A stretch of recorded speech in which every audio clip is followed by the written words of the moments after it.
মুসলমানদের জঙ্গি কও, তাহলে মাটিও কি জঙ্গি? গিলে খাবে, গিলে খাবে। কিয়ামতের আগে খুব ঘনাই গেছে, বেশি দিন নাই। ফিলিস্তিন সিরিয়া যখন মুক্ত হবে তখন মদিনার মানুষ সব চলে আসবে ফিলিস্তিনের দিকে। যখন মদিনা উজাড় করে সব এদিকে চলে আসবে তখন বিশ্বযুদ্ধ, খুরুজুল মালহামা, খারাব ইয়াসরিবা খুরুজুল মালহামা। মদিনা যখন উজাড় হয়ে যাবে মহাযুদ্ধ স্টার্ট হয়ে যাবে। আল্লাহু আকবার। আমাদের দেশে অনেকে যুদ্ধের খবরে রাখে না। আমি তো আজকে যুদ্ধের ডিক্লার করে দিলাম স্পিরিচুয়াল গভর্নরের পক্ষ থেকে। বাংলাদেশে দুইটা গভর্নর আছে, একটা হলো ফিজিক্যাল ডক্টর ইউনূস সাহেব যেটার প্রধান, আর একটা আধ্যাত্মিক গভর্নর আছে যেটার প্রধানকে এটা বলবো না, কিন্তু সেটা আরো শক্তিশালী। এটা আধ্যাত্মিক সরকার। আধ্যাত্মিক সরকারের পক্ষ থেকে যেই মাত্র আমার সেক্রেটারিয়েট, ফিজিক্যাল সরকারের সেক্রেটারিয়েটে আগুন দিয়েছে ইসলামের কারণে অথবা সমন্বয়কদের প্রতি হিংসা বিদ্বেষের কারণে, আধ্যাত্মিক সরকারের পক্ষ থেকে যুদ্ধ ডিক্লার করে দিলাম আজকে। লড়াই লড়াই লড়াই চাই, লড়াই করে বাঁচতে চান কে? শুধু লড়াই করে মরতে চাই, লড়াই করে বাঁচতে চাই, দুইটাই করবেন নাকি? বাঁচলে গাজী, মরলে শহীদ। স্লোগানটা ঠিক করেন। বাংলাদেশে এখন যাও ওয়াজ করা হবে সব ঠিকঠাক, কোনো ভুল ওয়াজ আর করা হবে না, কোনো ভুল স্লোগানও দেওয়া হবে না। লড়াই লড়াই লড়াই চাই, লড়াই করে তারপরে কি কইবেন? লড়াই করে মরতে চাই না, আগে কইবেন লড়াই লড়াই লড়াই চাই, লড়াই করে মরতে চাই। এটা সঠিক। সাহাবীরা কোনো দেশে গেলে, ইসলামের দাওয়াত নিয়ে গেলে, ওরা যদি দাওয়াত কবুল না করতো তারা বলতেন তাহলে ট্যাক্স দাও, নিরাপত্তা ট্যাক্স দাও, আমরা তোমাদের নিরাপত্তার সব করব, মারামারি করব না। ট্যাক্স যদি না দাও আগামীকাল সূর্য ওঠার সাথে সাথে এমন এক জাতির মুখোমুখি হতে হবে, তোমাদের কাছে মদ যত প্রিয় তাদের কাছে মৃত্যু তার চেয়েও বেশি প্রিয়। আল্লাহু আকবার। তাহলে কোরআন হাদিসের দৃষ্টিতে বাংলাদেশের এই স্লোগানটা আজকে ঠিক করে নেই। লড়াই লড়াই লড়াই চাই, এখানে একটু গন্ডগোল আছে। লড়াই চাওয়াটা ঠিক না। নবীজি বলেছেন লা তাতামান্নাউ লিকা আল আদু, কখনোই শত্রুর সামনে, শত্রুর মুখোমুখি হওয়ার আকাঙ্ক্ষা আল্লাহর কাছে করো না। ইসলাম অশান্তি চায় না। তাহলে লড়াই লড়াই লড়াই চাই, এটা হয় না। কি তাহলে কি হবে?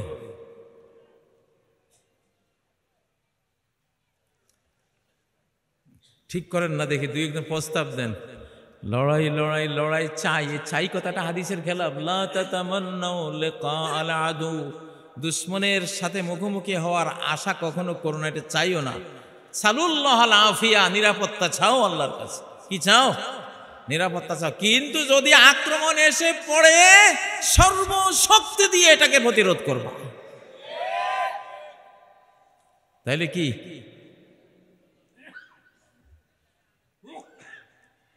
এখন তো ভাই হঠাৎ করে এত বড় স্লোগান পাল্টাবো কেমনে? ব্রেনে আসতেছে না। লড়াই চাই না, প্রতিরোধ চাই নাকি? লড়াই লড়াই লড়াই চাই, এতগুলি ব্রেন একটা বানান না দেখি।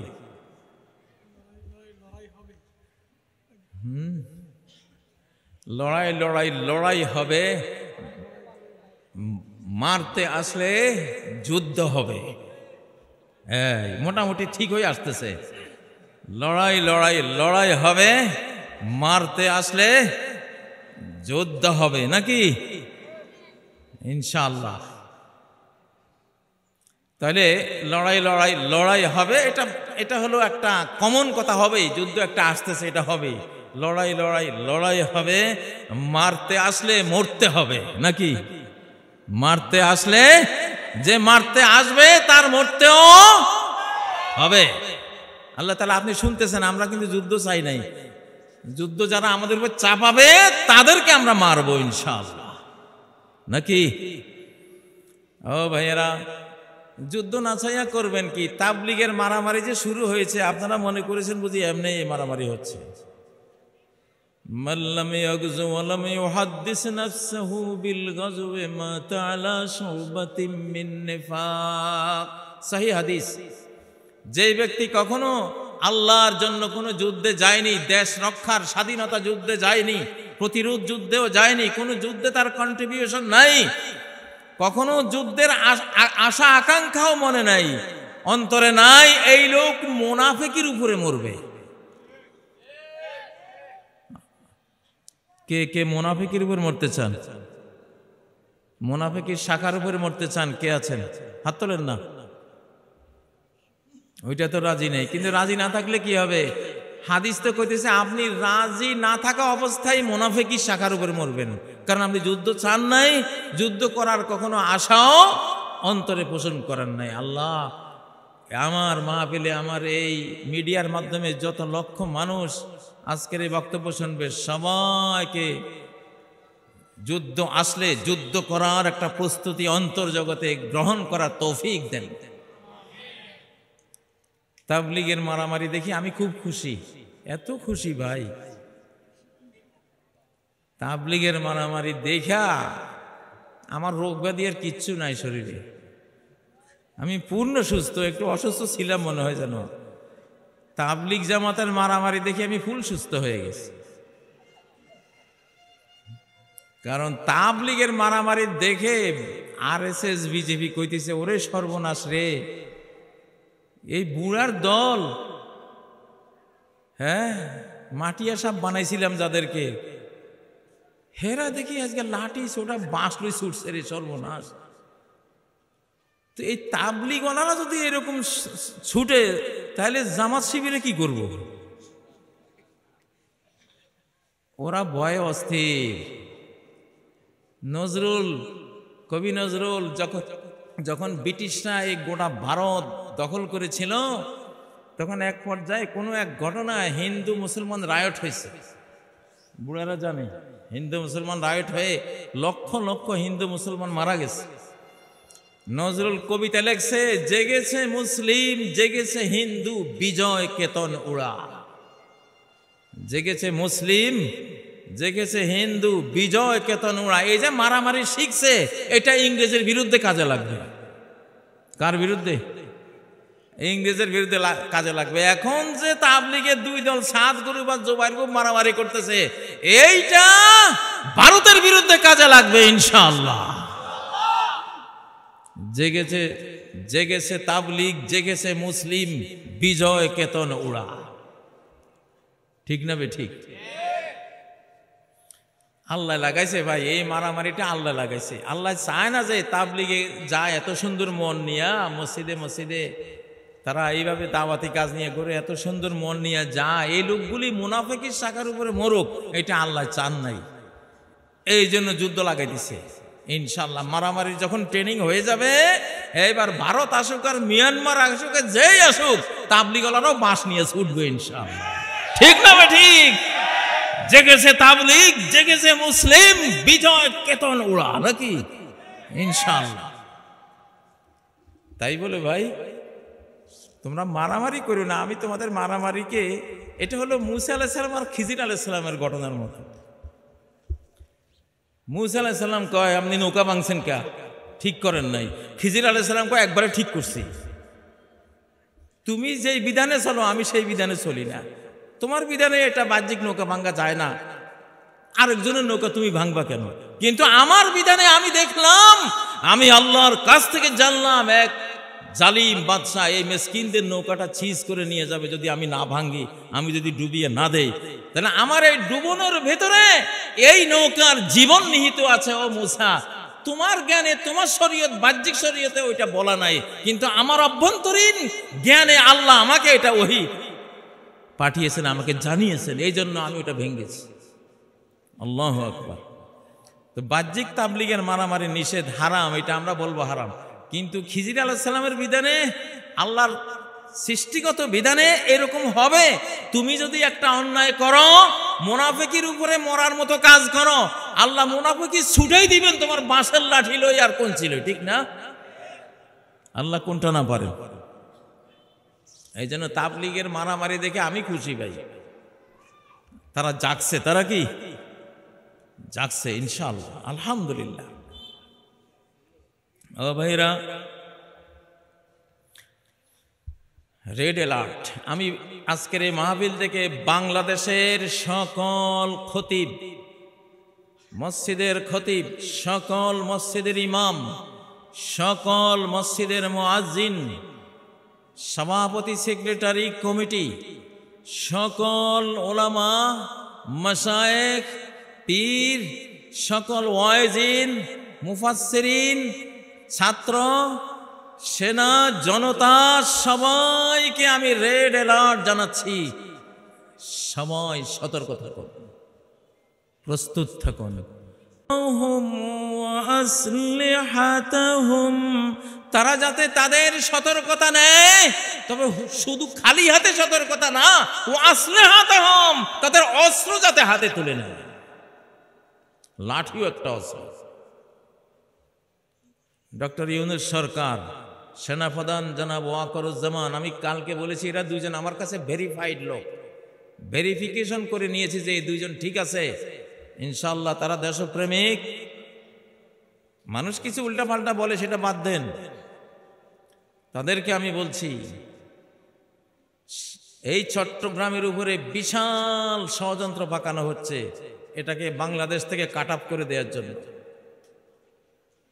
রংপুর, রাজশাহী, ওই চিকেন নেকের অঞ্চলকে কাট অফ করার জন্য চক্রান্ত চলছে। নবীজির যুগে সেনাবাহিনী কেমন ছিল কে বলতে পারেন? নবী সাল্লাল্লাহু আলাইহি ওয়াসাল্লামের যুগে সেনাবাহিনী ছিল না? ছিল না। ওনার বেতন পোষা কোনো সেনাবাহিনী ছিল না, বেতন পোষা কোনো পুলিশ ছিল না, বেতন পোষা কোনো বিচারক। হযরত ওমর প্রধান বিচারক ছিলেন, আবু বকরের আমলে 2 বছর চিফ জাস্টিস হিসেবে দায়িত্ব পালন করেছেন, একটা বিচারও আসে নাই ওনার কাছে। আবু বকরকে বললেন, আবু বকর ইয়া খলিফাতা রাসূলিল্লাহ, শুধু শুধু কেন আমি রাষ্ট্রীয় কোষাগারের কিছু পয়সা নেব প্রধান বিচারপতি হিসেবে? একটা মামলাও তো নাই। ইসলাম এমন এক সমাজ গড়ে দিয়েছে যেন একটা ফেরেশতার সমাজ। আল্লাহু আকবার। কোনো মামলা নাই, কোনো ঝগড়া নাই, কোনো চুরি নাই, কোনো ডাকাতি নাই, কোনো ধর্ষণ নাই, কারো অধিকার হরণের কোনো প্রচেষ্টা অপচেষ্টা কোথাও নাই। কিসের আমি বিচার করব? এমন একটা সমাজ। আল্লাহু আকবার। এই কোরআন উপহার দিয়েছে, এখানে বিচারক লাগে না। আল্লাহু আকবার। ও ভাইয়েরা, তো নবীজির সেনাবাহিনী ছিল না, তার প্রত্যেকটা উম্মত এক একজন সৈনিক ছিল। প্রত্যেক উম্মত কি ছিল? প্রত্যেক সাহাবী এক একজন সৈনিক।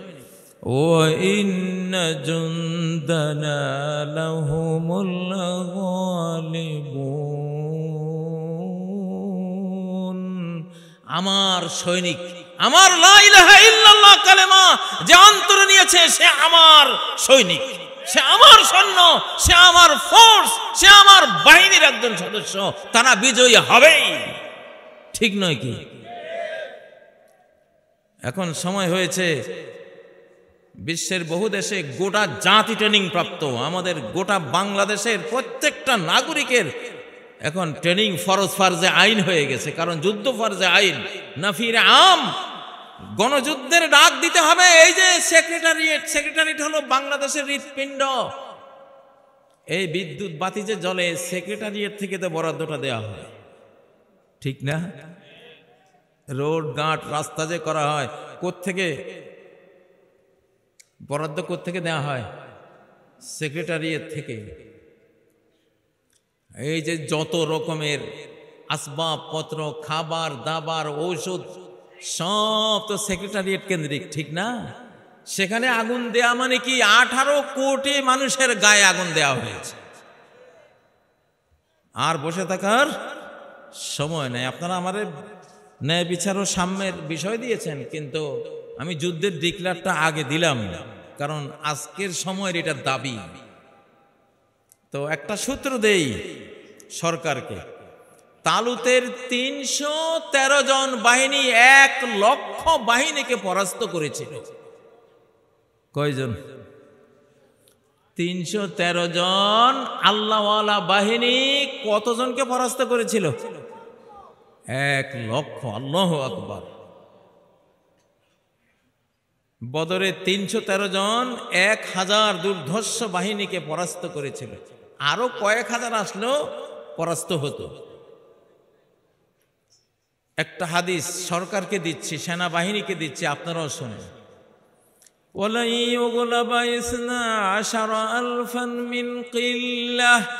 কোন বাহিনীতে যদি ১২,০০০ সৈন্য থাকে, নবীজি বলছেন সংখ্যা অল্প হওয়ার কারণে, মাত্র ১২,০০০ হওয়ার কারণে পৃথিবীর কোন বাহিনীর সামনে তারা পরাস্ত হবে না। সৈন্য সংখ্যা ১২,০০০ হলে এই ১২,০০০কে কেউ পরাজিত করতে পারবে না সংখ্যার দিক থেকে, যে সংখ্যা মাত্র ১২,০০০। অন্যদিকে আসছে ২ লাখ ৫ লাখ। নবীজি বলেন এই ১২,০০০ যদি আল্লাহওয়ালা হয়, সবরওয়ালা, ধৈর্যওয়ালা হয়, পৃথিবীর কোন সংখ্যার বাহিনী ১২,০০০ বাহিনীকে পরাস্ত করতে পারে না। কত বিরাট একটা তথ্য দিলাম। বাবরের পানিপথের যুদ্ধ, সম্রাট বাবর পানিপথে যে যুদ্ধ করেছিলেন, ১২,০০০ সৈন্য নিয়ে এসেছিলেন। মনে হয় এই হাদিসের কারণে, তিরমিজির এই হাদিসটার কারণে, ওরা হাদিস পড়তো, হাদিস জানতো। তিনি ১২,০০০ সৈন্য নিয়ে এত বিশাল ভারতবর্ষের উপরে হামলা করেছেন। ১,৮০,০০০ বাহিনীকে মাত্র ১২,০০০ দিয়ে পরাজিত করে ভারতে মোগল সাম্রাজ্যের পতাকা উড়িয়ে দিয়েছে, ইসলামের পতাকা উড়িয়ে দিয়েছে। নবীজির কোনো নিয়মিত সৈন্যবাহিনী ছিল না, প্রত্যেক সাহাবী ছিল তার সৈন্য। প্রত্যেক সাহাবীর বাড়িতে তীর, তরবারি, সাজোয়া, হেলমেট, ওই যুগের সকল অস্ত্র ছিল। ডক্টর ইউনুস সাহেব, মাননীয় ওয়াকারুজ্জামান সাহেব, গোটা বাংলাদেশকে সৈন্যে পরিণত করুন। যদি আপনারা এটা পারমিশন দেন, এখন পারমিশন চাচ্ছি।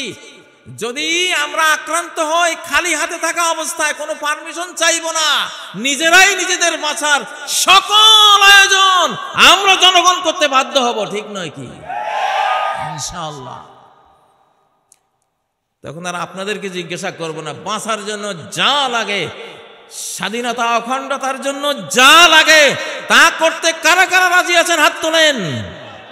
লিল্লাহে তাকবীর, লিল্লাহে তাকবীর।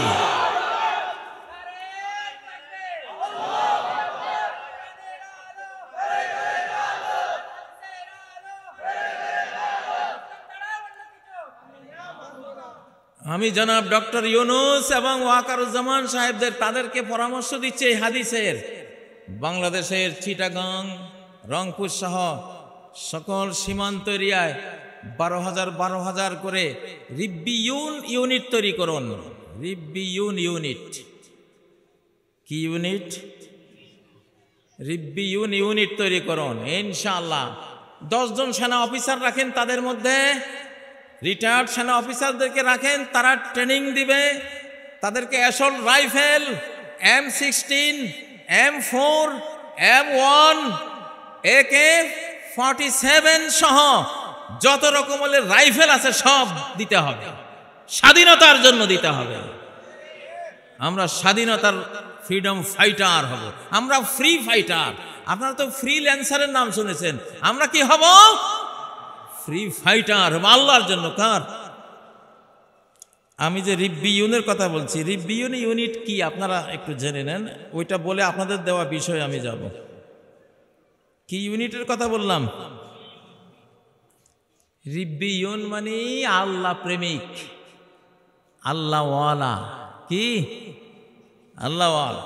ভারতের বিরুদ্ধে একটা কথা বললেও আপনি জাহান্নাম থেকে মুক্তি পাবেন। ভারত বিরোধী যোদ্ধারা জাহান্নাম থেকে মুক্ত, আল্লাহ নবী ঘোষণা করেছেন। এই হাদিস আর কত শুনাবো আপনাদেরকে? ভারত বিরোধী যোদ্ধারা জান্নাতি, তারা জাহান্নাম থেকে মুক্ত অলরেডি। কারা কারা জাহান্নাম থেকে মুক্তির সনদ পেতে চান? কারা কারা চান? আল্লাহ আমি তো চাই। আমার মিডিয়া যারা বক্তব্য শুনছেন সবাই চাইবেন। এই ভারত অন্যায় করে, আমরা কখনো তাদের বিরুদ্ধে অন্যায় করিনি, তারা আমাদের বিরুদ্ধে অন্যায় করেছে। সীমান্তে আমরা গুলি করি নাই, তারা গুলি করেছে। আমাদের সকল নদীর গতিপথ আমরা বন্ধ করি নাই, তাদের কোন নদীর গতিপথ আমরা বন্ধ করি নাই, তারা বন্ধ করেছে।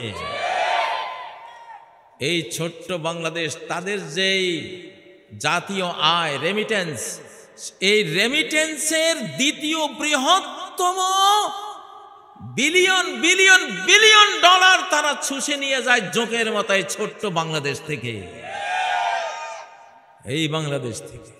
ও বন্ধুরা, আর আমরা ওই ৭১ সালে কি এক ফোঁটা নিয়েছিলাম, যদি না নিতাম কত ভালো করতাম। ওই খোঁটা আজও শুনি। খোঁটা দিতে দিতে মোদি সাহেব বলেই ফেললেন ১৯৭১ সালে ভারত নাকি বিজয়ী হয়েছে পাকিস্তানের বিরুদ্ধে, আমাদের ২,৮৮,০০০ মানুষ জীবন দিল, এটার কোনো উল্লেখই নেই। বাংলাদেশ মুক্তিযুদ্ধের কোনো উল্লেখই নেই। এটা সহ্য করা যায়? আর কথা উঠলেই বলে ৭১ সালে ওনারা কি যে করে ফেলছেন। ৬০,০০০ কোটি টাকার পাকিস্তানি সৈনিকদের রেখে যাওয়া অস্ত্র লুট করে নিয়ে গেছেন। ঢাকা বিশ্ববিদ্যালয় সহ সারা ঢাকার কারেন্টের সুইচ সহ চুরি করে নিয়ে গেছে। শৈবল দিঘিরে বলে উঁচু করি শির, শৈবল দিঘিরে বলে উঁচু করি শির, লিখে রেখো এক ফোঁটা দিলেম শিশির। বুঝেন না? ভারতের দশা হয়েছে এটা। যাই হোক, ডিক্লার করে দিলাম, সচিবালয়ে আগুন অবশ্যই তারাই দিয়েছে চক্রান্ত করে। তাদের সাবোটাজকারীরা, তাদের যে ঘাতক গুপ্ত ঘাতকরা দেশে লুকিয়ে আছে, ওরা দিয়েছে, ঠিক নয় কি?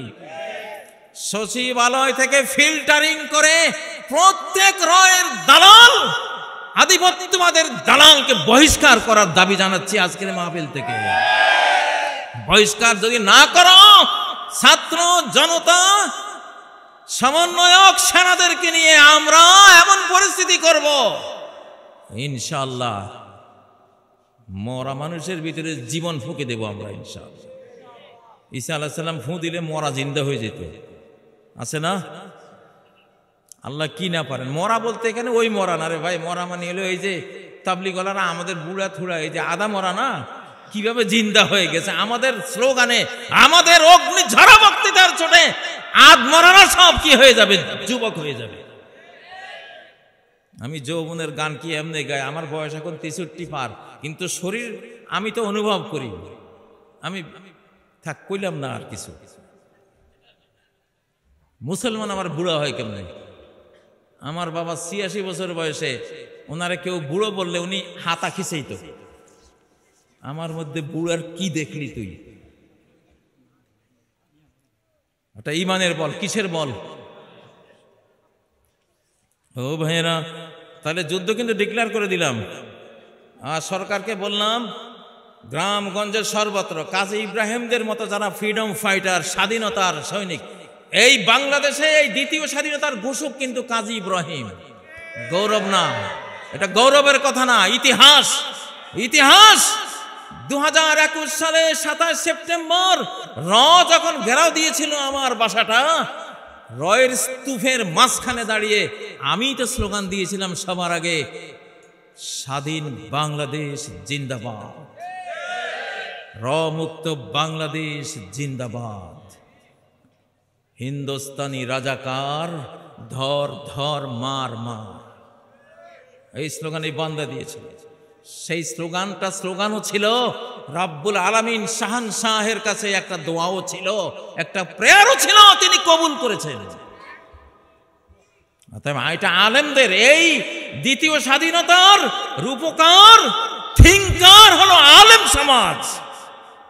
আলেম সমাজ তাদের আল্লাহর সাথে যোগাযোগ করে এমন এক আবহ দেশে তৈরি করেছে, শিশুরা পর্যন্ত যুদ্ধে ঝাঁপিয়ে পড়েছিল, কিশোর তরুণরা, আমাদের মা জাতি পর্যন্ত সে যুদ্ধে ঝাঁপিয়ে পড়েছিল, ঠিক নয় কি?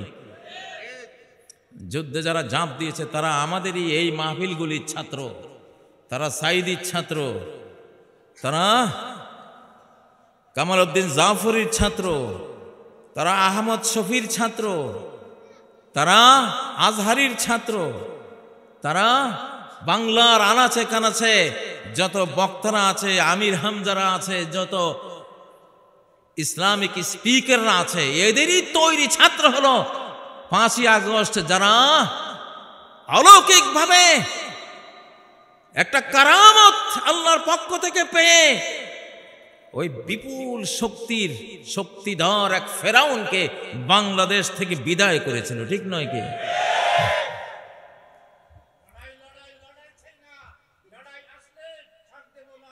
আলহামদুলিল্লাহ, আলহামদুলিল্লাহ। আমরা কিন্তু লড়াই চাই না। লড়াই করলে ছাড় দেব না। আমরা কিন্তু ফাইন কথা বলছি, আমরা কিন্তু মারতে চাই না, মারতে এলে ছেড়ে দেই না, মারতে এলে ছেড়ে। আলহামদুলিল্লাহ। আপনি দাঁড়ান তো একটু, আপনারা সারা পৃথিবীর মানুষ দেখুক, উঠেন। এই যে এই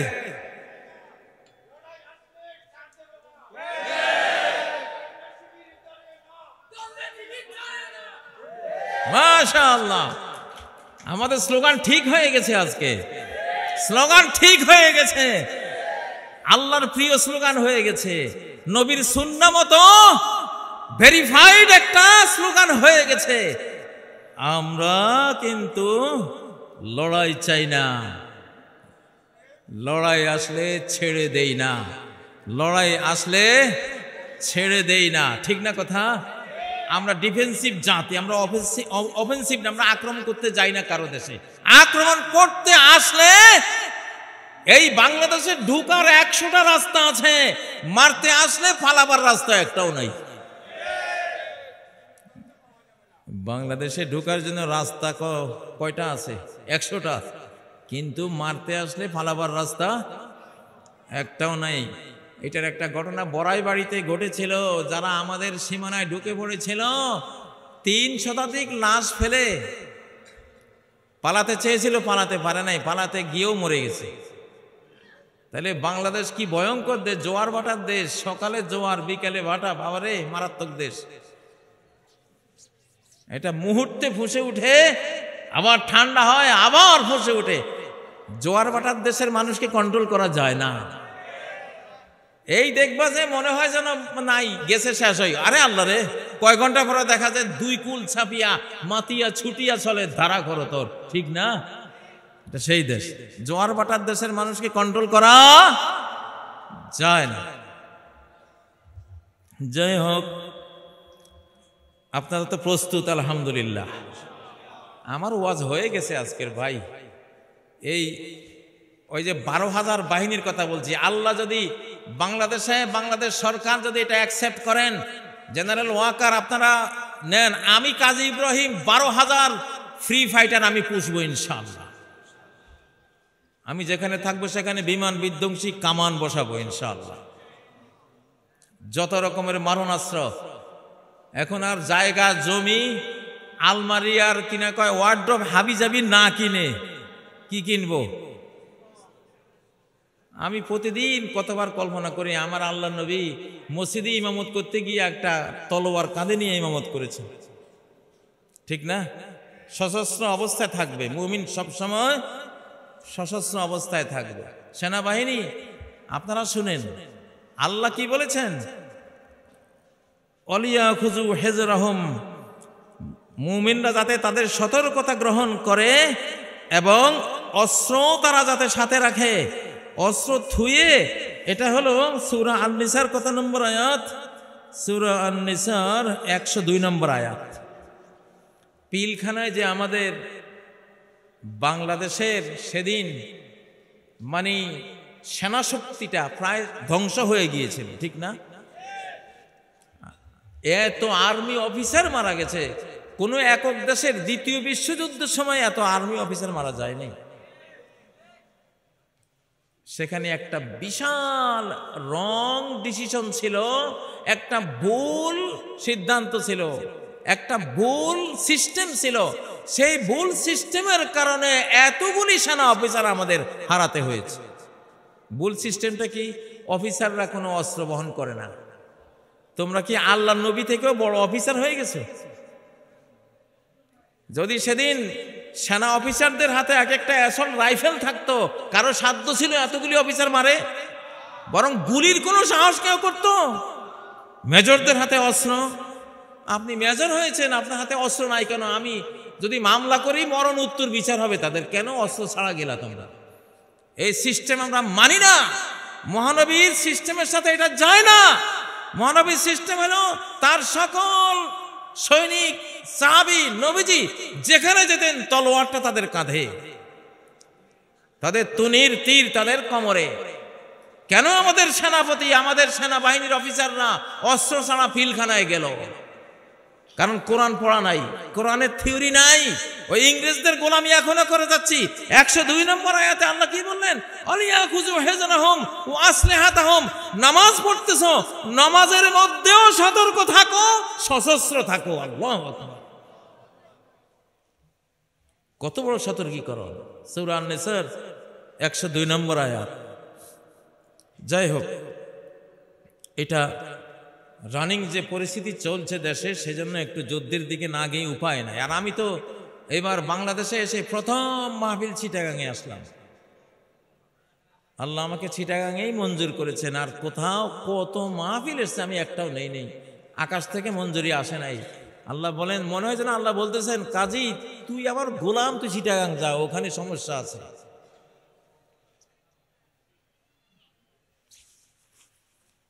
ওখানে গিয়া যুদ্ধের কমান্ড করবি, ওখানে যা,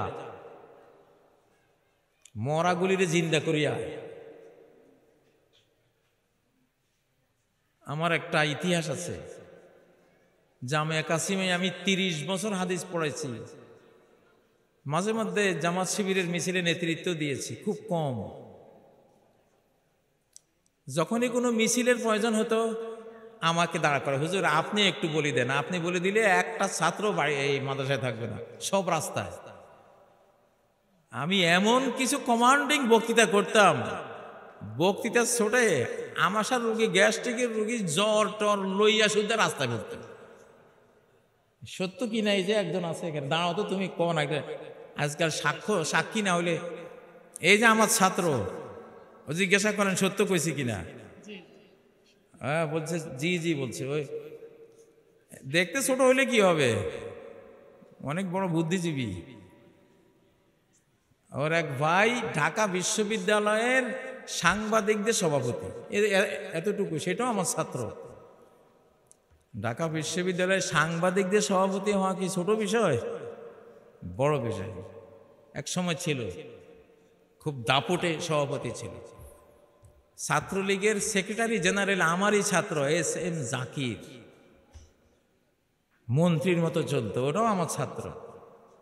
শিবির করত, কিন্তু ওখানে গিয়ে ছাত্রলীগের সেক্রেটারি জেনারেল। আমরা বলে দিয়েছি, আমরা শিক্ষা দিয়েছি, যখন দেখবা যে তোমার সন্দেহ করে, তুমি সমস্যা কি? কৌশল আর হারবু খাদা, যুদ্ধ হলো কৌশলের নাম। কৌশলে জীবন বাঁচাবা, যেই কৌশল যখন নিতে হয় নিবা। প্রিয় বন্ধুরা, এবার আপনাদের বিষয়ে একটু আসি। সাম্য ও ন্যায় বিচার। সাম্য আর ন্যায় বিচার, এবার তো বৈষম্যের বিরুদ্ধেই তো আন্দোলনটা উঠছিল নাকি?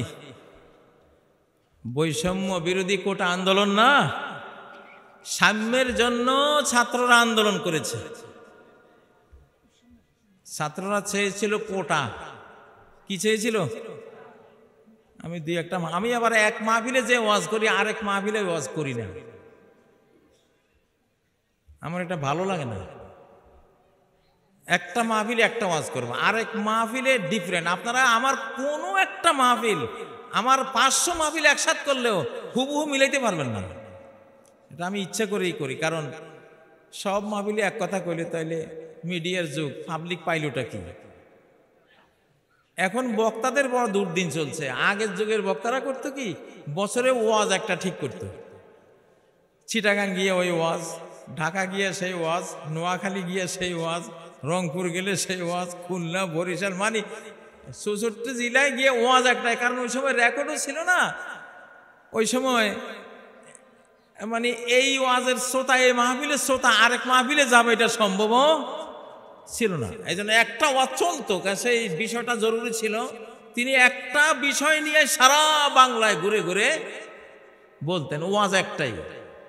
তখন বক্তারও এলেম বাড়তো না, জ্ঞান বাড়তো না, শ্রোতাদের যা যা বাড়তো। কেন এই এলাকার শ্রোতারা পেয়েছে, ওই এলাকার শ্রোতা পায়নি, উনি ওখানে গিয়ে একই জিনিস বলছে। কিন্তু এখন অনেক বক্তা হারাই গেছে, কেন জানেন? কেন একই ওয়াজ করে। এখন ইউটিউবে শুনে, আরে এটা তো শুনছি, এটার কি শুনে ফেলাও,